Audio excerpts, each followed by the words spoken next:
और चलिए तमाम जानकारी के साथ जगह जगह से हमारे संवाददाता इस वक्त हमारे साथ जुड़ चुके हैं। लखनऊ का सीधा रुख करते हैं। स्टेट हेड राघवेंद्र प्रताप सिंह इस वक्त हमारे साथ जुड़ चुके हैं। राघवेंद्र, देखिए 51 सीटों के उम्मीदवारों का ऐलान यहां पर हो चुका है। कितनों की टिकट यहां पर कटी है और कितने नए चेहरे इसमें शामिल किए गए हैं? अगर हम 51 सीटों पे उम्मीदवारों की बात करें निशा, तो इसमें सभी पुराने चेहरे हैं। उन्हीं पे किस्मत आजमाई है भारतीय जनता पार्टी, या ये कहिए कि अपना विश्वास जताया है उन्हीं उम्मीदवारों पे।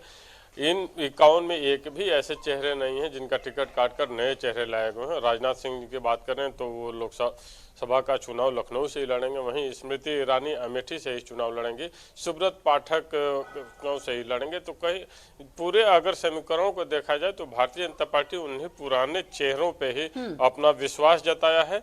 और इन सीटों में सबसे अच्छी बात यही देखने को मिली कि एक जो सामंजस्य था, जो पूर्व समय में भारतीय जनता पार्टी द्वारा देखने को मिल रहा था, वो सामंजस्य इस बार भी दिखा है कि एक तरह से हर वर्ग का प्रतिनिधित्व इस टिकट बंटवारे में दिख रहा है। बिल्कुल। चलिए, इसी बीच ज्ञानेंद्र तिवारी देहरादून से इस वक्त हमारे साथ जुड़ चुके हैं। देखिए ज्ञानेंद्र, उत्तराखंड की भी 3 सीटों पर ऐलान हो चुका है। टिहरी की अगर बात कर ली जाए या नैनीताल की, अल्मोड़ा की, तो यहां पर भी जो है नामों का ऐलान हो चुका है कि कौन यहां से लड़ेगा। जिस तरीके से मालराज लक्ष्मी टिहरी से लड़ेंगे, अल्मोड़ा से अजय टम्टा और नैनीताल से अजय भट्ट को उम्मीदवार बनाया गया है। ज्ञानेंद्र। बिल्कुल, उत्तराखंड की अगर हम बात कर लें तो 5 लोकसभा सीटें हैं और ऐसे में पहले से हम जिस तरीके से कयास लगा रहे थे कि भाजपा अपने तकरीबन 3 से 4 सीटों पे पुराने ही चेहरों का इस्तेमाल करेगी, और ये संभावनाएं हम पहले ही जता चुके हैं कि 2 सीटों पे जो बदलाव है वो देखने को मिल सकता है। ऐसे में मौजूदा समय में जिस तरीके से देश के कई सीटों पे जो अपने प्रत्याशियों का ऐलान भाजपा की तरफ से किया गया, उत्तराखंड के 5 लोकसभा सीटों में 3 लोकसभा सीटों पे हमने ये देखा, चाहे वो नैनीताल की सीट हो, अल्मोड़ा की सीट हो या फिर टिहरी की सीट हो, इनमें पुराने चेहरे को ही रिपीट करने का काम भारतीय जनता पार्टी ने किया है। अगर हम देखें तो पिछले दिनों जो देहरादून में विभिन्न बैठकें हुई, अगर हम देखें, उसके अलावा जो तमाम पार्टी के जो सर्वे कराए गए, और ऐसे में जिस तरीके से जो भी धरातलीय जो अध्ययन था, जो रिपोर्ट थी, उसको लेके दिल्ली हाईकमान के पास प्रदेश अध्यक्ष और मुख्यमंत्री पहुंचे हुए थे। और ऐसे में हर सीट पे तकरीबन 5 से लेकर 9 जो उम्मीदवारों की जो लिस्ट थी वो तैयार की गई थी, और जो आकलन था उसी के अनुरूप पुराने चेहरों पे ही दांव खेलती हुई यहाँ पार्टी नजर आ रही है। और ऐसे में अगर हम देखें तो नैनीताल सीट पे जो कि वर्तमान में केंद्रीय राज्य मंत्री अजय भट्ट वहां से सांसद हैं, और ऐसे में एक बार फिर उन्हीं पे विश्वास जताती हुई भारतीय जनता पार्टी नजर आ रही है, दोबारा उनको चुनावी मैदान में उतार रही है।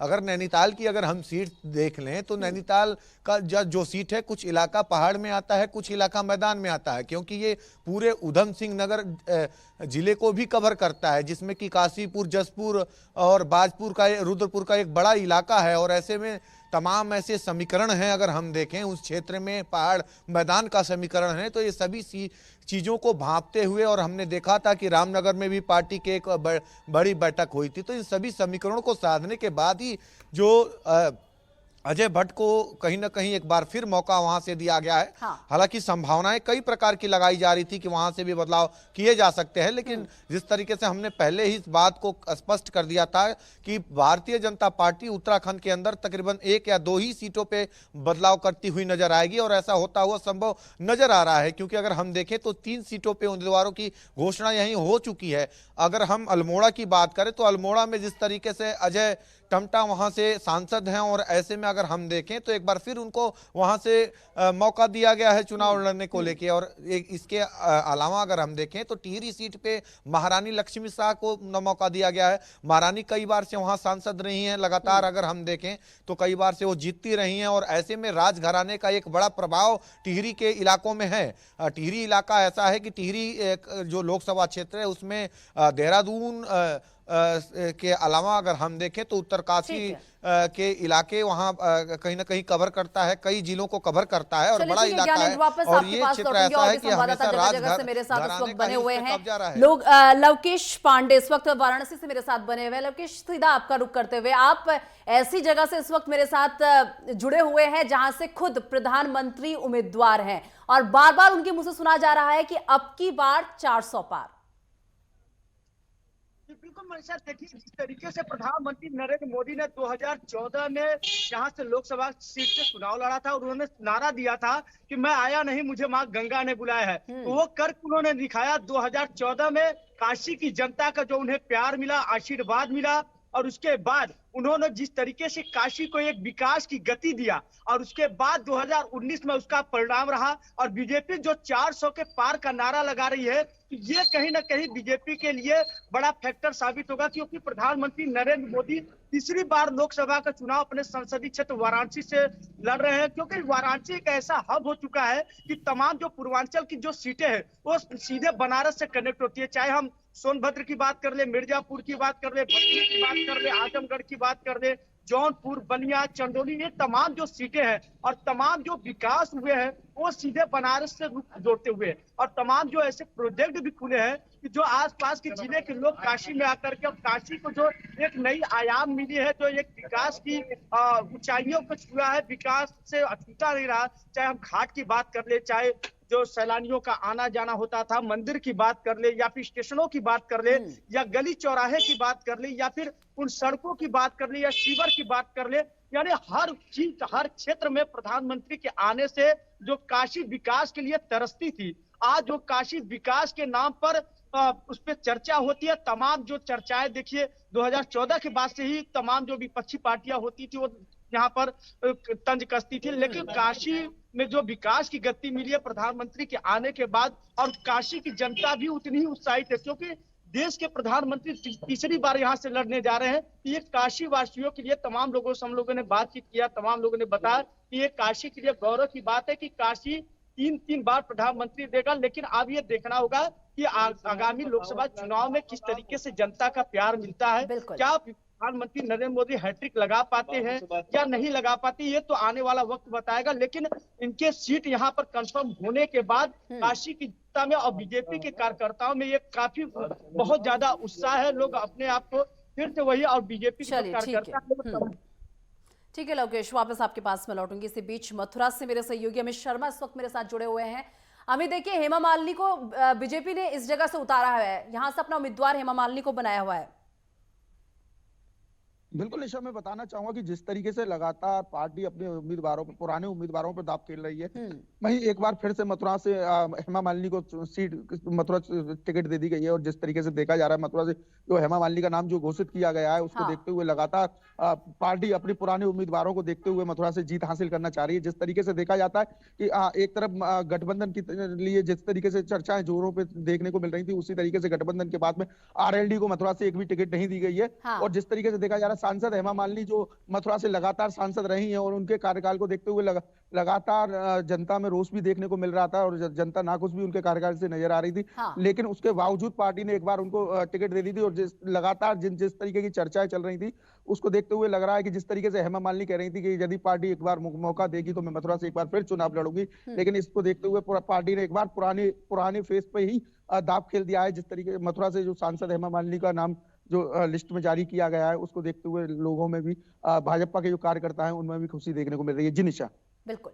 चलिए राघवेंद्र, सीधा आपके पास आते हुए, राघवेंद्र देखिए हर बार जो है बीजेपी जब भी कोई लिस्ट जारी करती है तो वो काफी इंटरेस्टिंग रहती है, क्योंकि हमेशा वो चौंकाने वाली रहती है। लेकिन इस बार ऐसी कोई स्थिति देखने को नहीं मिली, क्योंकि चीजें बहुत वही पुरानी चीजें थी और वही पुराने नाम हमें देखने को मिले। लेकिन अगर वही बात कर ली जाए, जिस तरीके से की बात मथुरा सीट की कर ली जाए, तो यहाँ पर आरएलडी भी जो है थोड़ा सा अड़ी पड़ी थी, क्योंकि देखिए निषाद, सुभाषपा और आरएलडी की अगर बात कर ली जाए तो ये एनडीए के साथ यहाँ पर गठबंधन में है। ऐसे में मथुरा सीट को लेकर थोड़ा यहाँ पर अनबनी सी जो है आरएलडी और इसके बीच चल रही थी, क्या जानकारी है इसे लेकर? चर्चा थी कि मथुरा सीट हो सकता है कि आरएलडी के खाते में जाए, लेकिन आज जो टिकट बंटवारा हुआ है, बीजेपी की जो पहली सूची आई है, एक तो पुराने जो इनके सांसद थे उन पे विश्वास जताना ये दिखाता है कि प्रधानमंत्री मोदी की जो लोकप्रियता है, उनके विकास कार्यों की जो समीक्षा है और जनता के प्रति जो उनका लगाव है कि जो भी लाभकारी हैं, जो भी योजनाएं हैं, उनका डायरेक्ट बेनिफिट उन लाभार्थियों के पास पहुंचेगा, इसी पे भरोसा जताते हुए भारतीय जनता पार्टी ने ये टिकट वितरण किया है। इसीलिए कहीं भी उस तरह का टिकट बंटवारे में ये सुनाई नहीं दे रहा है कि इस सांसद की टिकट काट के दूसरे सांसद को दे दिया गया। अब निशा, बात आती है सुभाषपा की या निषाद पार्टी की आरएलडी की। तो जब टिकट बंटवारा आज किया गया है इतनी सीटों पे, जब भारतीय जनता पार्टी के उम्मीदवारों की सूची जारी हुई है, तो इसके पहले जरूर भारतीय जनता पार्टी द्वारा सबसे विचार विमर्श कर लिया गया होगा और हो सकता है कि बागपत की सीट आरएलडी के खाते में जाए, इसकी संभावना हम लोग जता सकते हैं। और मथुरा की सीट अब भारतीय जनता पार्टी के पास है और उन्होंने हेमा मालिनी पे विश्वास जताया है। इतना ही नहीं, हम गोरखपुर की बात कर लें तो गोरखपुर मुख्यमंत्री का संसदीय क्षेत्र रहा है और मुख्यमंत्री वहां से आते हैं, वहां रवि किशन पे ही भरोसा जताया गया। और जो भी प्रमुख सीटें हैं, हम वाराणसी की बात करें या अमेठी की बात करें, लखनऊ की करें, मथुरा की करें, तो इन सीटों पे भी वही उम्मीदवार हैं जो पहले से थे। और ये मोदी का विश्वास कह लीजिए या मोदी का विकास मॉडल, क्योंकि भारतीय जनता पार्टी या मोदी बार बार कहते हुए दिखाई देते हैं कि आप सांसद नहीं चुन रहे हैं, आप एक प्रधानमंत्री चुन रहे हैं और हर जगह हर लोकसभा चुनाव पे कमल का फूल चुनाव लड़ रहा है और आपको वोट कमल के फूल पे करना है। तो ये दिखाता है कि इस बार का भी चुनाव मोदी बनाम विपक्ष होने वाला है और जहां भी वोटिंग होगी वो मोदी के नाम पे होगी। या कंपैरिजन देन वहां के सांसद के रूप में अगर बात की जाए कि सांसद को वोट पड़ेगा या पीएम मोदी को पड़ेगा, तो मोदी बार बार इसी पे मतदाताओं से अपील भी करते हैं कि आपको पीएम को वोट देना है, आप यहाँ बटन दबाएंगे कमल पे और वो सीधा वोट मोदी को पड़ेगा। और मोदी का यही कहना जनता को अपील करता है। और ज्ञानेंद्र का एक बार मैं रुक कर लेती हूँ। ज्ञानेंद्र देहरादून से हमारे साथ लगातार बने हुए हैं। ज्ञानेंद्र देखिए, अब इंटरेस्टिंग सीट की बात कर ली जाए तो हरिद्वार इस वक्त एक इंटरेस्टिंग सीट बनी हुई है। इसलिए इंटरेस्टिंग सीट में से बोल रही हूं क्योंकि यहां पर संतों का एक, अगर देखा जाए तो एक अलग ही चीज निकलकर सामने आ रही है, क्योंकि संत यहां पर बार बार सरकार से गुहार लगा रहे हैं कि हरिद्वार से कोई संत चेहरा जो है उतारा जाए और बार बार उम्मीद जता रहे हैं कि सरकार कोई संत चेहरा यहां से उतारेगी। ज्ञानेंद्र,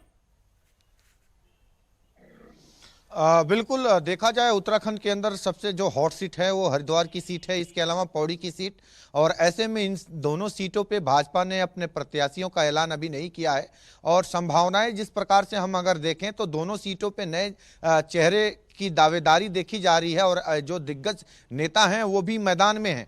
अगर हम देखें तो हरिद्वार सीट से तकरीबन 9 उम्मीदवारों का नाम पैनल में दिल्ली हाईकमान को भेजा गया था। इसी प्रकार से पौड़ी सीट से भी तकरीबन 8 उम्मीदवारों का जो नाम भेजा गया था।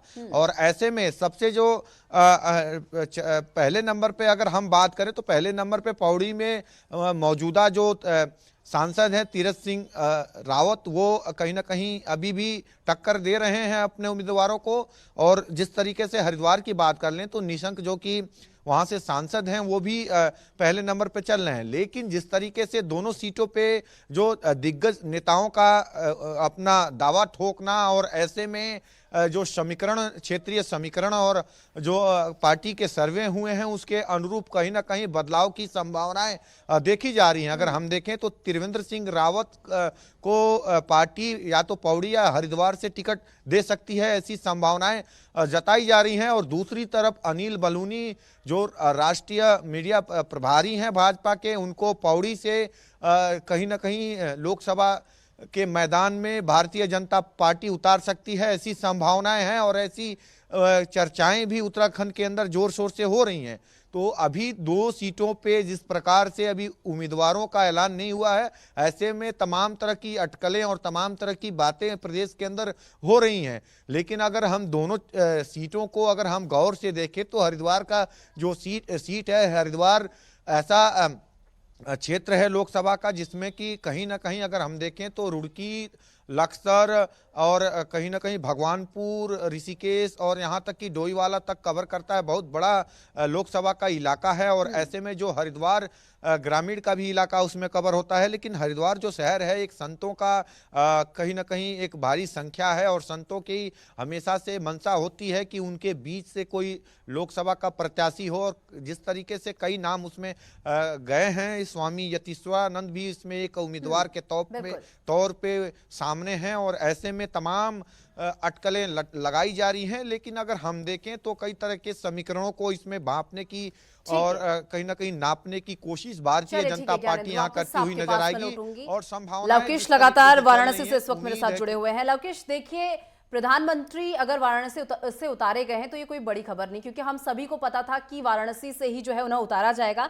लेकिन लोकेश, वही बात कर ली जाए, जनता के रुख की अगर बात कर ली जाए तो किस तरीके का समर्थन जो है, किस तरीके का समर्थन देखने को मिल रहा है जनता की तरफ से?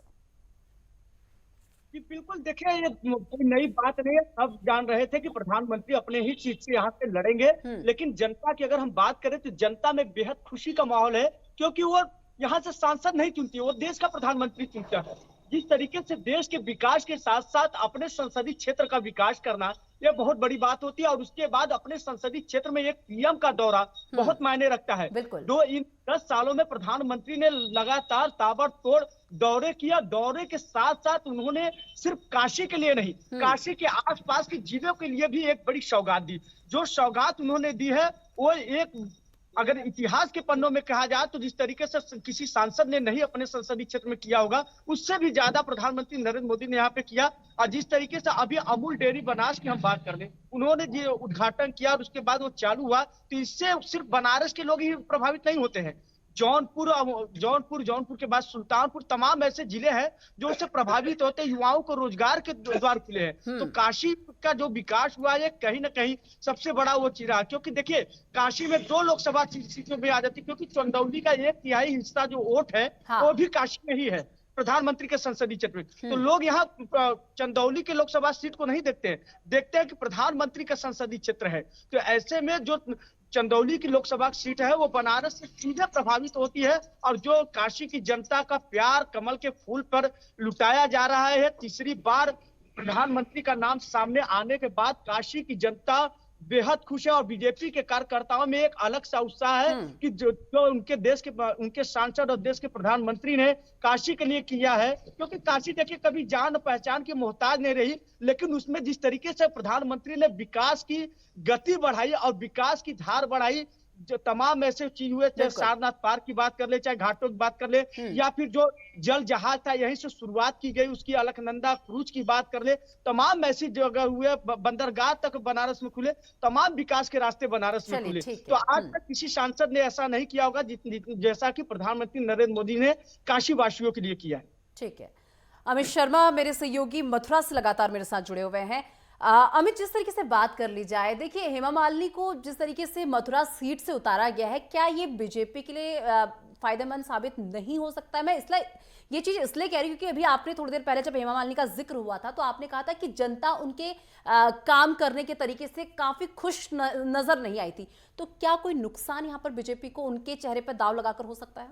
अमित बिल्कुल निशा, मैं बताना चाहूंगा कि जिस तरीके से पार्टी ने पुराने ही एक उम्मीदवार प्रत्याशी पर जिस तरीके से अपना दाव खेला है, उसको देखते हुए लगातार जो जनता में जो जिस तरीके का माहौल देखने को मिल रहा है, उसमें ये साफ देखने को मिलता है कि जनता लगातार लोकल चेहरे को चाह रही थी। और लोकल चेहरा ना उतारकर पार्टी ने एक बार फिर पुनः एक बाहरी प्रत्याशी को एक बार मथुरा से फिर नाम घोषित किया है, जिसको देखते हुए लग रहा है कि मथुरा एक जाट बाहुबली जिस तरीके से क्षेत्र जो देखने को मिल रहा है, वो जाट बाहुबली क्षेत्र को देखकर पार्टी ने जो दाव खेला है, उसको देखते हुए लगातार जनता में काफी रोष देखने को मिलता है। जिस सांसद को मथुरा से एक बार दोबारा जरूर उतारा गया है, लेकिन जो देख रहा है पिछले कार्यकाल को देखते हुए जो देखने को मिल रहा है, वो कार्यकाल में जनता इसलिए सांसद से नाखुश थी कि सांसद का मथुरा रहना बहुत कम होता था और लगातार उनका बाहरी दौरा रहता था। और जिसको देखते हुए जनता में रोष है, क्योंकि जनता की एक ही डिमांड थी कि जो लोकल चेहरा होगा तो लोकल चेहरे के पास में जाकर अपनी समस्याओं का समाधान करा पाएंगे, अपनी समस्याओं को बता पाएंगे। लेकिन सांसद का मथुरा रहना बहुत कम होता है और जिसको देखते हुए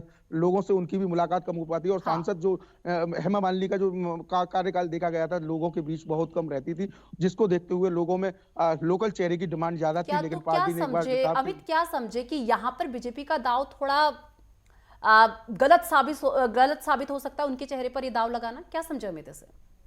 बिल्कुल निशा, मैं बताना चाहूंगा कि एक बार सांसद को एक बार जरूर मौका दिया गया है। और हेमा मालिनी जिस तरीके से मथुरा से एक बार नाम घोषित जो किया है, उसको देखते हुए पार्टी को नुकसान भी हो सकता है। और कहा भी जाए कि जनता जिस तरीके से उनके कार्यकाल से जो नाखुश देखने को मिल रही है, उससे पार्टी को नुकसान भी हो सकता है। और जिस तरीके से चुनाव जो नजदीक आते जा रहे हैं, समय भी नहीं बचा है, और चुनाव की जिस तरीके से आज जो पहली लिस्ट जारी की गई है, उससे पार्टी को नुकसान भी जा सकता है। जी निशा, ठीक है।